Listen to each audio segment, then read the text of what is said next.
দেখো আমরা কেমন ফ্যান। আমাদের দেশের জন্য জাস্ট শুধুমাত্র শ্রীলঙ্কানদের একটা ম্যাচ জিতা উচিত ছিল। এই কারণে আজকে আমরা সবাই আবেগ নিয়ে খেলা দেখেছি, দেন সবাই মন থেকে দোয়া করেছি যাতে শ্রীলঙ্কা জিতে যায়। দেখো আমরা কি খুশি হয়েছি, কতটাই না হ্যাপি হয়েছি জাস্ট শুধুমাত্র শ্রীলঙ্কা জেতার কারণে। আর আমরা শুধুমাত্র সুপার ফোরে যাব, অর্থাৎ সেমিফাইনালে যাব, এইটাতেই আমাদের এত ভালোবাসা, এত আবেগ। প্রিয় বাংলাদেশ টিম, একবার চিন্তা করো আমাদের আবেগের জায়গাটা কোথায়, আমাদের ভালোবাসার জায়গাটা কোথায়। দয়া করে এবার আমাদেরকে হতাশ করিও না তোমরা। দেখো তোমাদের দিকে না, আজকে সারা বাংলাদেশ তাকিয়েছিল শ্রীলঙ্কান টিমের দিকে।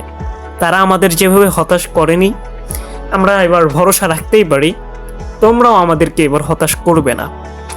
যেহেতু সুপার ফোরে আমরা জায়গা পেয়েছি, অর্থাৎ জয় আমাদেরই হবে, আমরাই জিতবো ইনশাআল্লাহ।